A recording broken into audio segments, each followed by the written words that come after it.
꿈틀 한번 펴볼게요. 꿈틀 먼저 문학 이제 나와 있는데 오늘은 문학의 시부터 현대 시 이론부터 한번 할게요. 여러분 10페이지 폈죠?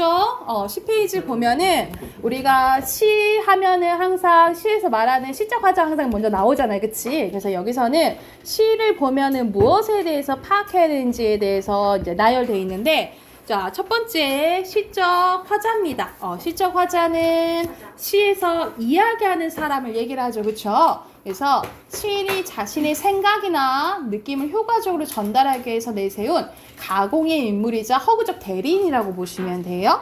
그래서 같은 말로 감정을 얘기하기 때문에 서정적 자아, 그리고 시의 화자, 시적 자아라고도 합니다. 그래서 같은 말이라고 생각을 하시면 돼요. 그리고 선생님이 항상 묻잖아. 시적 화자는 시인이랑 일치합니까? 일치하지 않습니까? 일치하지 않아요? 할 수도 있고 안 할 수도 있고. 그렇지. 이거지. 그치. 가장 정확한 건 일치할 때도 있고 일치하지 않을 때도 있다 그랬지. 그치? 여러분 소설에서 말하는 사람 뭐라 하지? 화자 아니 작가. 서술자. 그치? 서술자인데 소설에서 자 소설을 쓰는 작가 있죠? 작가랑 서술자는 완전 달라요. 일치하지 않아요. 왜? 소설은 가짜 이야기지. 그치? 가짜이기 때문에 말하는 인물, 서술자도 가상인물이에요. 그래서 작가랑 서술자랑 일치할 수가 없다라고 생각하시면 돼요. 근데 시 같은 경우에는 시인이 자신의 경험에 대해서 막 얘기를 쓸 수 있단 말이죠. 그쵸? 그럴 때는 일치할 수도 있는 거야. 그래서 시인이랑 시적 화자는 일치할 때도 있고 일치하지 않을 때도 있다라는 게 정확한 답이라고 생각하시면 돼요. 이해됐나요? 이렇게 보시면 되고. 자, 그리고 봐야 될 게 두 번째. 시적 대상입니다. 시적 대상은 시적 화자가 시 속에서 바라보는 구체적인 사물도 될 수 있고 또는 청자, 시의 소재가 되는 관념이나 및 사물이 또 될 수도 있어요. 그래서 무엇에 대해서 얘기하는지 그걸 찾는 게 시적 대상이라고 보시면 되고요. 그리고 세 번째, 뭘 파악해야 되냐면 시적 상황도 파악을 해야 됩니다. 시적 화자 혹은 시적 대상이 처해 있는 시간적, 공간적, 심리적, 역사적, 사회적 상황을 시적 상황이라고 하는데 말 그대로 지금 화자가 어떠한 환경에 있는지 그걸 이제 파악하는 게 시적 상황이라고 보시면 되고 이런 상황에서 화자가 어떠한 대응 방식을 취하고 있냐 그걸 파악하는 게 시적 화자의 태도예요. 시적 화자의 태도는 시적 화자가 시적 대상이나 시적 상황에 대해서 취하는 심리적인 자세나 대응 방식이라고 보시면 되는데 대표적인 예시가 나와 있네요. 자, 예찬적. 여러분 예찬적은 무슨 뜻이야? 좋은 거. 좋아. 그래. 너 너무 좋아. 훌륭해. 좋아. 훌륭해. 진짜 그렇지. 칭찬하는 거라고 생각하시면 돼요. 예찬적인 태도라고 하고 비판은 말 그대로 너 잘못됐어. 별로야. 비판 잘못됐어. 라는 게 비판적. 명상적은 말 그대로 우리 명상에 빠지는 그런 거 있죠? 그때 명상이라고 생각하시면 되고 관조적은 볼 관자야. 지켜볼 때 있죠? 자세히 지켜볼 때 관조적. 또 이거랑 같이 잘 나오는 게 사색적이에요. 여러분 사색적은 우리 사색에 빠졌다란 말을 하잖아. 그치? 어떤 것에 대해서 깊이 생각하는 것을 사색적이라고 하고요. 여성적, 남성적, 의지적 해야겠다. 풍자는 뭐야? 비판. 그래. 돌려서 비판하는 거. 그리고 체념은 포기하는 거죠. 그리고 설득적, 직설적, 영어. 달관적은 말 그대로 초월하는 거라고 보시면 돼요. 그래. 해라 모르겠다 이런 거 이제 달관적이라고 보시면 되고 사람들이 제일 많아서. 자연 친화적 이런 대표적인 예시가 이제 나와 있는데 이런 것들이 대표적인 태도의 예시라고 생각하시면 되고 그리고 시적 화자의 감정을 정서라고 해요. 정서의 대표적인 게 슬픔, 기쁨, 소망, 동경은 바라는 거죠. 그리고 안타까운 분노, 희망, 비애는 슬픔이에요. 그리고 그리움, 이런 것들이라고 생각하시면 되고요.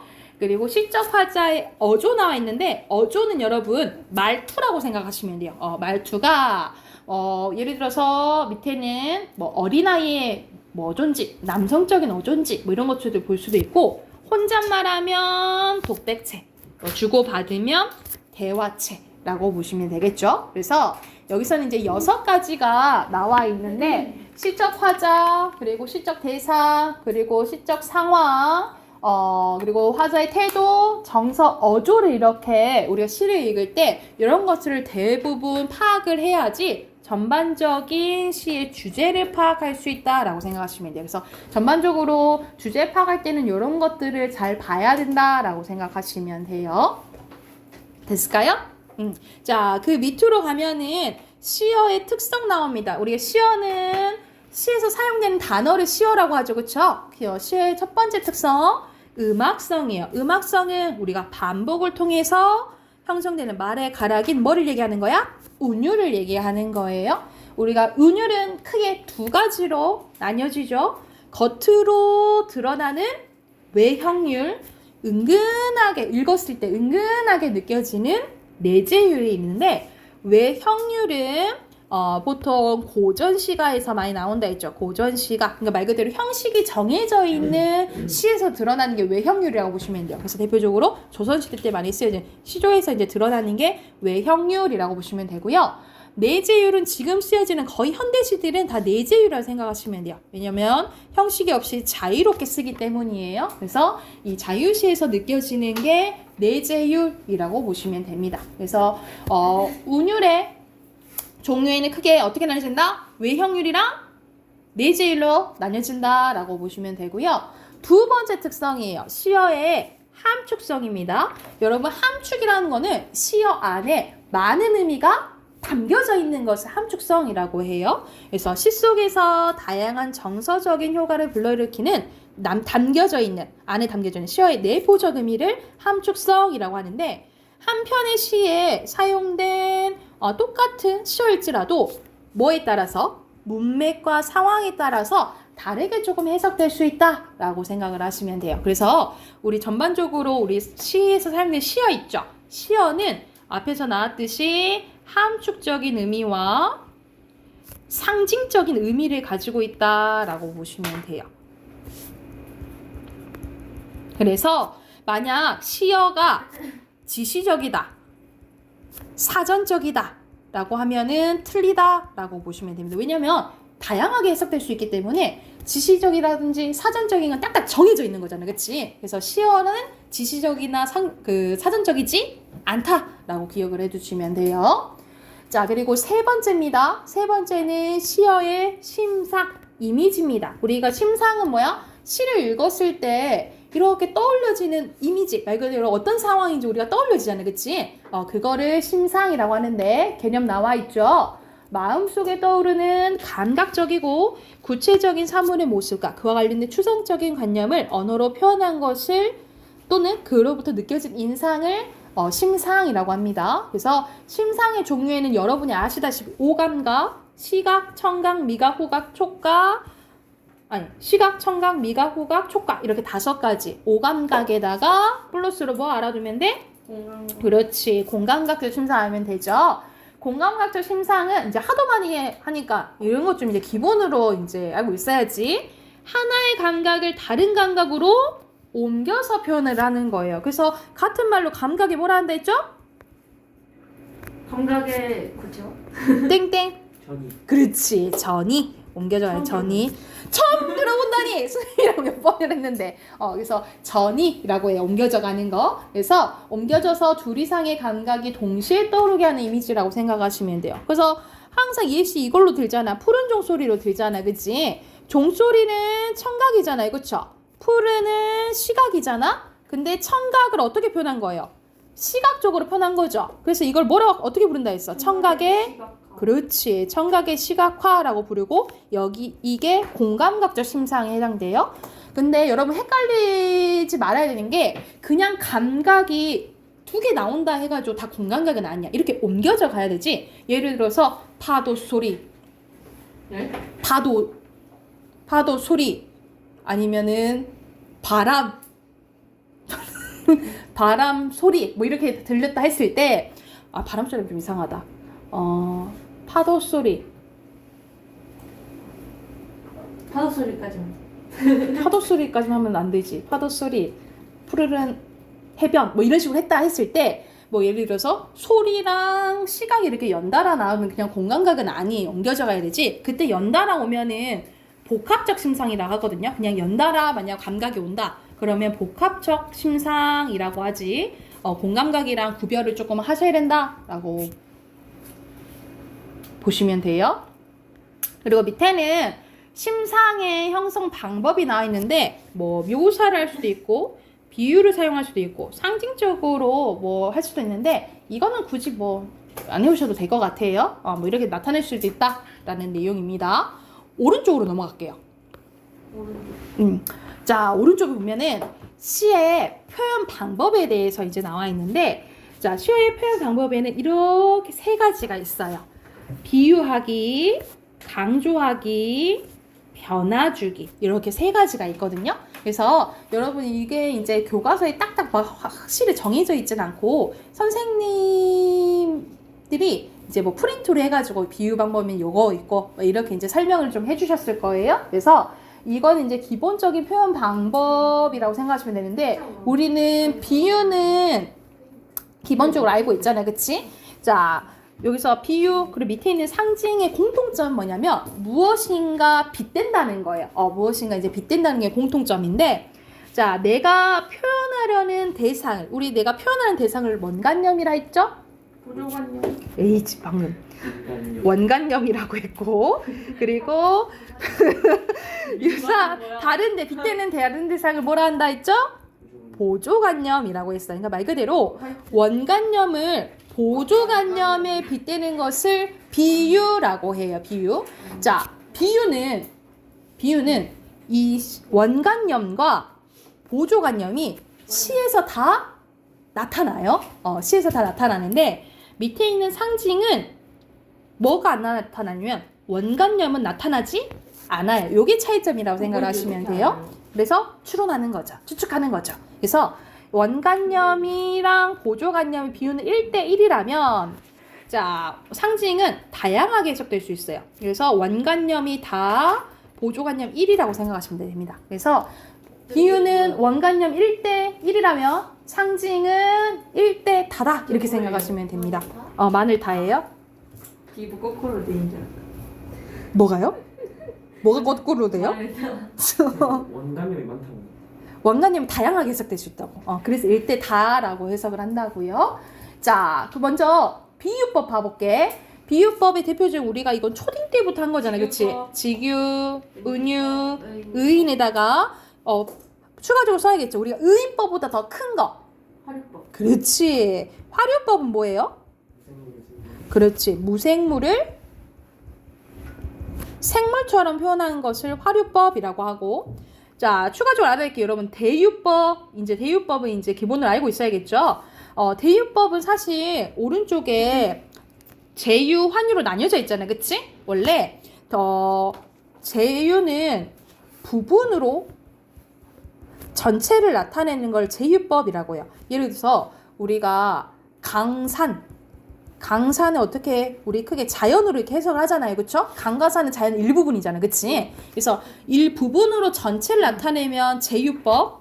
환유는 뭐라고 생각하시면 되냐면 어떠한 속성이나 특성으로 전체를 나타내는 걸 환유법이라고 해요. 그래서 예를 드는 게 우리 간호사 있죠? 우리 간호사를 옛날에는 되게 천사. 그렇지. 백의의 천사라 부른다 했잖아. 왜냐면 흰 옷을 많이 입었기 때문에. 그쵸? 근데 지금은 알록달록 거 이쁜 거 많이 입으시잖아요. 그죠?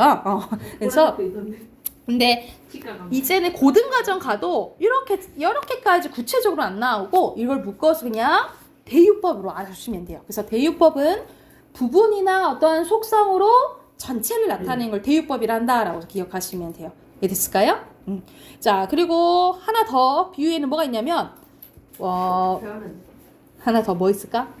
우리가 속담 쓰이잖아요. 표현인데.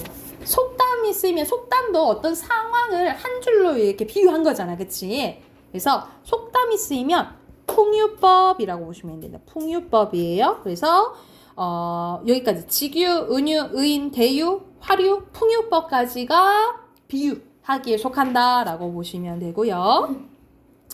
자, 두 번째는 강조하기입니다. 강조하기에 속하는 거는 과장법. 과장법은 부풀리는 거죠. 그렇죠?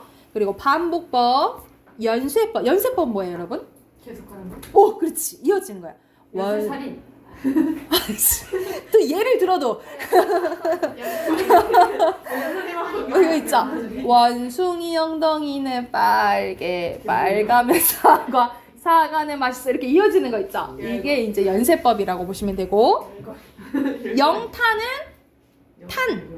탄탄탄, 탄성. 탄탄탄, 이거 탄성 이런. 탄이 뭔데? 탄성이요? 탄. 영탄. 뭐가 사용되면 탄. 느낌표. 그렇지. 느낌표. 감탄사가 사용되거나 감탄형 의미가 이제 사용되면 영탄법이라고 보시면 돼요. 영탄법, 느낌표. 그리고 열거는 나열한 거죠. 나열된 거고. 여러분 점층은 말 그대로 점점점 커지는 거야.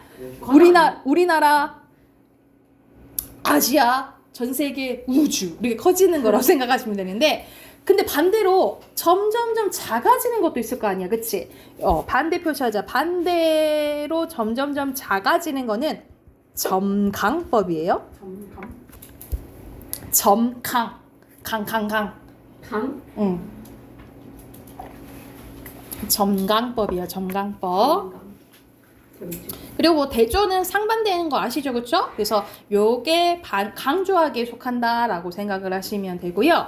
자, 마지막으로 변화주기예요. 변화주기의 대표적인 게 도치. 도치는 뭐야? 가까스마. 그치, 어순 바꾸는 거. 인용은 상처가 다른 말을 갖고 오는 거. 서리는 의문문. 그렇지, 일부러 의문문 형식으로 표현하는 거. 여러분 알아둬야 될 게 그냥 반복 있죠. 그냥 반복은 강조하기야. 근데 우리 비슷한 문장 구조가 반복된 걸 대구법이라 하죠. 대구법은 변화주기에 속해요. 다시, 반복은 어디에 속해?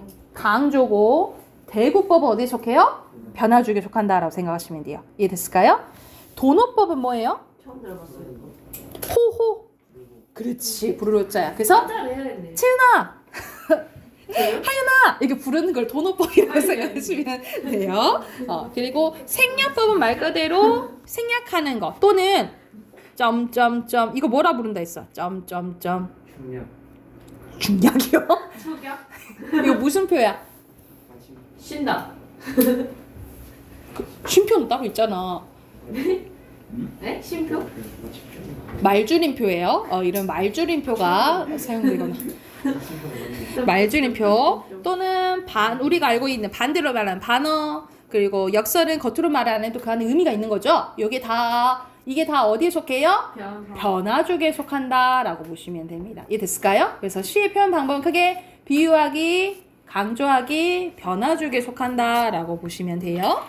자, 밑에는 상징입니다. 선생님 아까도 잠깐 언급했지만 상징과 비유의 공통점은 어딘가에 빗대는 거예요. 그치? 근데 비유는 시에서 원관념이랑 보조관념이 다 드러나. 근데 상징은 뭐가 안 드러나? 원관념이 안 드러나요. 그래서 전반적으로 보조관념만 보고 전반적인 시를 읽고 이걸 얘기하는 거구나 하고 추론할 줄 알아야 돼요. 그래서 다양하게 해석될 수 있어. 그래서 우리 예시로 그거 많이 들잖아. 우리가 비둘기는 뭘 상징한다 하죠?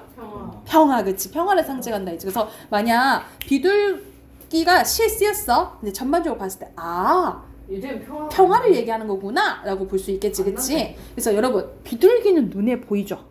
근데 평화는 눈에 안 보이지? 그래서 상징은 눈에 안 보이는 추상적인 개념을 구체적으로 표현하는 거라고 보시면 돼요. 그래서 대표적으로 평화를 눈에 보이는 비둘기를 이렇게 표현하는 거라고 생각을 하시면 돼요.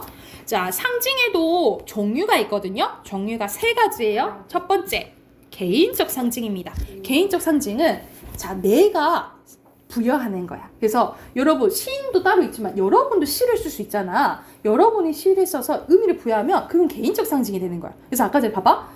보통 비둘기가 평화를 상징하지만 나는 아닌 것 같아. 이놈의 닭둘기를 악의 축이야. 나는 이렇게 의미를 부여하고 싶어. 그럼 여러분이 그렇게 부여하면 무슨 상징이 되는 거야? 개인적 상징이 되는 거야. 이해됐어요? 이게 개인적 상징이고, 이게 이제 많이 이제 널리 알려져. 그러면 관습적 상징이 되는 거예요. 그래서 우리가 비둘기 하면 평화를 떠올리는 것처럼 두루두루두루 사람들이 알아. 그러면 관습적 상징이 되는 거야. 그래서 대표적으로 우리 소나무나 대나무는 뭘 상징한다 하죠? 지조하시는 그렇지, 지조와 절개를 상징한다 하죠. 왜냐하면은 잘 안 변하잖아, 얘네들은. 다 단풍이 들지도 않고 막 그러잖아. 그래서 변하지 않은 지조와 절개를 의미한다라고 생각하시면 되겠죠. 이런 게 관습적 상징. 이거보다 더 개념이 큰 거는 원형적 상징이에요. 원형적 상징은 인간이라면 이렇게 떠올릴 수 있는 상징을 얘기해요. 나 인간이 아니다. 예를 들어서 아니야. 이래서 채연아, 불 하면 너는 어떤 게 떠올라? 불 하면 어떤 이미지야? 마시멜로 마시멜로요? 구워 먹게요. 그러면은 그런 게 생각이 안 나는 요즘에 캠프파이어, 캠핑, 뭐 그럴 수 있고. 그러면 그렇게 하면서 우리 좀 꼬리를 물면 우리가 불멍한다 하잖아. 그래서 뭐 이렇게 추억을 뭐 상징할 수도 있고. 그리고 불 하면은 우리가 보통 지옥을 떠올리면 막 항상 불이 있고 막 하잖아, 그치? 그래서 보통 뭐 불 하면은 악한 거, 죽음 뭐 이런 걸 의미하기도 하고, 또는 위험을 알리잖아. 그래서 보통 막 불하면 빨간색을 해가지고 위험을 알리기도 하잖아요, 그렇죠? 그리고 여기서 예시로 나오는데 물은 하면은 여러분 물은 우리 물로 맨날 씻잖아, 그치? 깨끗하게 하는 정화도 있지만 니마 그 강을 건너지 마오, 들어봤지? 그리고 강 건넌다는 것은 왜 웃냐? 그 슬픈 이야기를 강 건넌다는 건 죽음을 의미하는 거예요.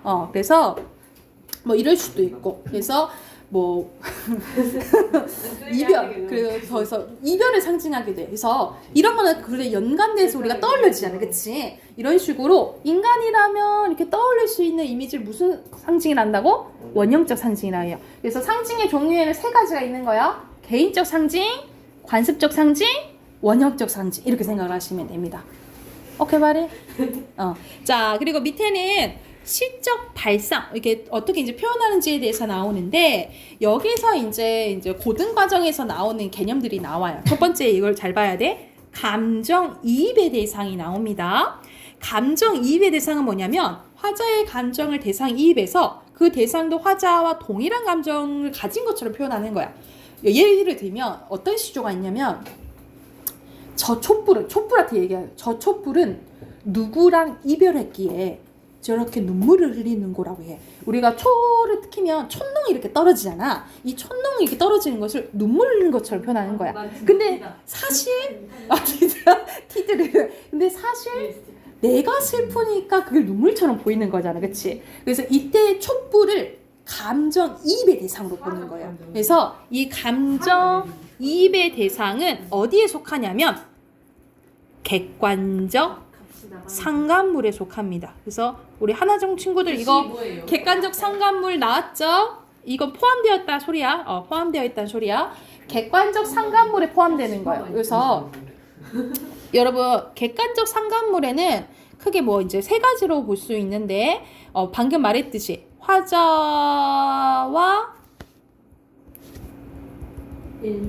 감정이 동일하거나, 이 동일하면 뭐라고 부른다고? 감정이입의 대상이라고 불러요. 근데 화자와 감정이나 상황이 대조될 수도 있어요. 그래서 대표적인 시가 황조가 시가 있는데, 저렇게 그 꾀꼬리 암수 저렇게 정답게 논일고 있는데 나는 왜 외로울까? 이런 게 있어. 그러니까 쟤네들은 사이 좋은데 나는 외로워, 내니는 뭐 이런 느낌이야. 그러면 화자와 감정이 반대잖아, 그치? 그러면 이 꾀꼬리가 뭐의 대상이 되는 거야? 객관적 상간물이 된다라고 생각하시면 돼요. 이해됐어요?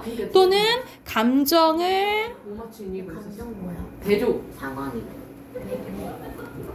환기시켜주거나, 환기는 불러일으켜주는 거라 생각하시면 돼요. 그래서 이런 역할을 하는 게 객관적 상간물이라고 보시면 돼요. 그래서 객관적 상간물 중에 감정이입의 대상이 있다라고 생각하시면 돼요. 그래서 이거는 중등과정에서 많이 안 나오고 이제 고등과정 가면 여러분 이제 작품에서 많이 이제 나오거든요. 그래서 특히 이제 고전 시가에서 좀 많이 좀 나와요. 그래서 객관적 상간물이라는 개념을 알고 계시면 됩니다. 다시 한번 설명해주면, 객관적 상간물은 뭐냐면, 자, 화자의 어떤 감정을 불러 일으켜주거나, 아니면 감정이 아예 같거나, 아니면 상황이 반대될 때 이런 역할을 해주는 게 뭐라고? 객관적 상관물이라고 생각하시면 됩니다. 이해됐나요? 그리고 두 번째는 자 관념의 구체화예요. 이 관념의 구체화는 추상적인 관념을 구체적으로 변형시키는 거야. 그러니까는 추상적인 걸 우리 눈에 보이지 않잖아. 눈에 보이지 않는 것을 눈에 보이게끔 표현하는 걸 관념의 구체화라고 해요. 그래서 이거는 이제 우리가 개인적으로 바꿨다고 해서 주관적 변용에 속한다라고 보시면 되거든요. 주관적 변용이라고도 하는데 이 주관적 변용에 속하는 게 관념의 구체화 또는 추상적 개념의 구체화 이렇게 불러요. 추상적 개념의 구체화. 그래서 황진이 시조에서 그런 게 나와요. 동짓달 기나긴 밤을 하늘이 베어내요 이런 말이 나와. 우리 동짓달 기나긴 우리 밤이 깜깜해서 밤이라고 하지만 이 밤이 우리 만질 수 있어? 눈에 보여? 그건 아니잖아, 그치? 근데 이 기나긴 밤을 하늘이 베어내고 싶대. 얘 밤에 허리가 어딨어? 그 허리를 베어내고 싶대. 그러니까 눈에 보이지 않는 것을 눈에 보이게끔 표현한 거야. 이런 게 뭐라고? 관념의 구체화라고 생각하시면 되고 주객전도는 말 그대로 주인이랑 손님이랑 바뀐 거라고 생각하시면 돼요. 그래서 주체와 객체를 바꿔서 표현할 때 주객전도라고 하고요. 밑에는 시상 전개 방식이 나왔네요. 시간의 흐름에 따라서도 시가 전개될 수도 있고 시선의 이동에 따라서 전개될 수 있어요. 우리가 과거, 현재, 미래 또는 봄, 여름, 가을, 겨울 이런 시간 순으로 하면 무슨 구성이라고 배웠죠? 수능. 그렇지. 순행적. 같은 말로 뭐라 하죠? 평면적. 평면적이라고 하죠. 근데 이제 시에서는 어떤 말도 나오기도 하냐면 추보식 구성이라는 말이 나와요. 그래서 뭐 한 발자국 한 발자국 이렇게 나아간다 이렇게 생각하시면 되는데 이 추보식이요. 추보식 구성이라는 단어가 나오면 시간순으로 되는 건지 물어보는구나 라고 알아두시면 돼요. 그래서 추보식 구성이라는 건 이제 보통 시에서 쓰거든요. 그래서 추보식 구성 알아두시면 되고 그리고 시선의 이동은 아래에서 위나 먼 곳에서 가까운 곳, 부분에서 전체 이렇게 해도 바뀔 수 있는데 특히 뭐 먼 곳은 한자로 하면 원경이죠.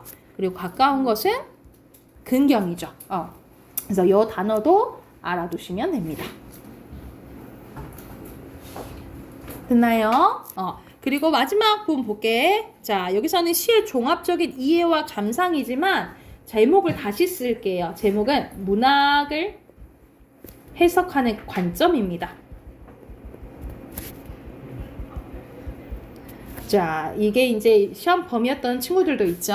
문학을 이제 해석하는 관점이 나오는데 우리 하나중 친구들도 이 문제가 나왔고 자 이거는 이제 문화의 기본적인 거라 생각하시면 되는데 자 우리가 작품을 해석할 때는 다양한 관점이 있어요. 근데 맨 먼저 우리가 작품 자체를 먼저 봐야 될 거 아니야, 그치? 예를 들어 우리 시에서 뭐뭐처럼 하면 무슨 법이야?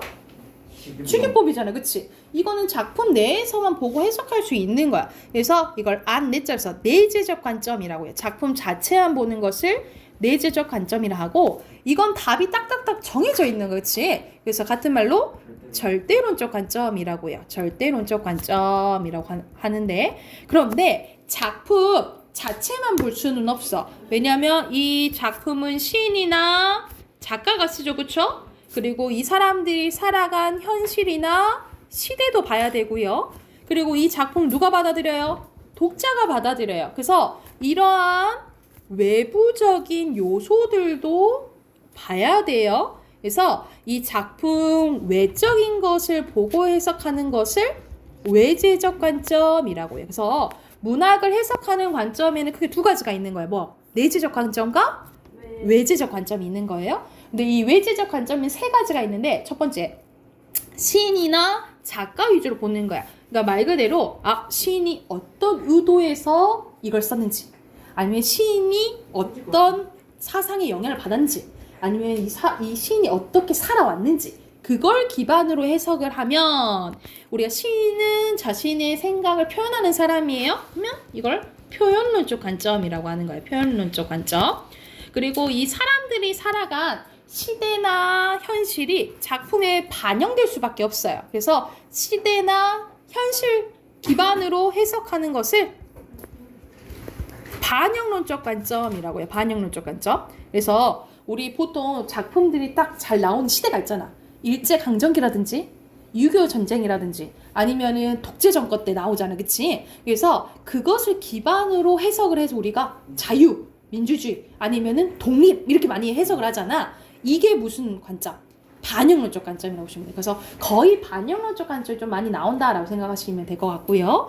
그리고 마지막으로 독자는 받아들인 사람이죠. 그래서 우리가 이렇게 10명 있으면 10명이 다 똑같은 시를 읽어도 아, 나 이 시 별론데 이럴 수도 있고 아, 이건 지난 나의 인생시 뭐 이렇게 이해할 수도 있고 나 이 시를 보니까 이때 경험이 떠올리네 이럴 수도 있는 거잖아. 그래서 이 받아들이는 사람에 따라서 달라질 수 있고 받는 교훈도 달라질 수 있다라는 게 수용론적 관점이에요. 수용론적 관점 같은 말로 효용론적 관점이라고 보시면 됩니다. 그래서 문학을 해석하는 관점에는 총 4가지가 있다라고 보시면 돼요.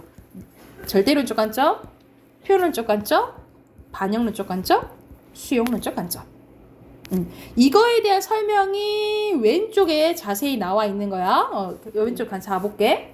자, 내재적 접근 방식 같은 말로 절대론적 관점이라고. 그래서 시를 작가, 독자, 시대와 분리된 독자적인 존재로 보고 작품을 이야기한 모든 정보를 작품 내부에서만 찾는 거예요. 그래서 시를 화자와 청자, 그리고 시어, 운율, 이미지, 표현 기법 등을 중심적으로 파악하며 작품 속의 화자의 초점에 맞춰서 정서나 태도, 어조를 파악하는 것을 무슨 관점이라 한다? 절대론적 관점이라 한다라고 보시면 되고요. 자, 외지적 접근 방법 중에 표현론적 관점은요. 시와 작가 사이의 관련성을 중시하는 관점이에요. 그래서 작가의 창작 의도나 동기에 주목을 하거나 작가의 또 다른 작품도 연관 지어서 해석하는 걸 얘기를 해요. 또는 작가의 내면 심리나 가치관, 성장 과정, 생활 환경, 영향받은 사상을 통해서 시를 파악하기로 한다라고 보시면 됩니다. 그러니까 예를 들어서 작가가 만약 그 스님이야. 그러면 약간 부처님과 관련돼서 이렇게 해석할 수도 있고 이렇다라고 생각하시면 되겠죠.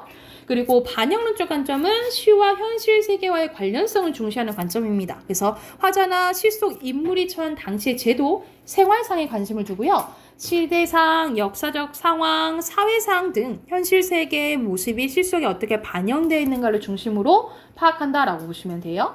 그리고 마지막 효용론적 관점, 같은 말로 수용론적 관점이라 했죠. 그쵸? 이거는 독자와 관련돼서 해석하는 건데 시가 독자에게 미치는 교훈, 감동, 흥미 또는 미적 쾌감에 주목해서 해석하는 관점이라고 생각을 하시면 됩니다.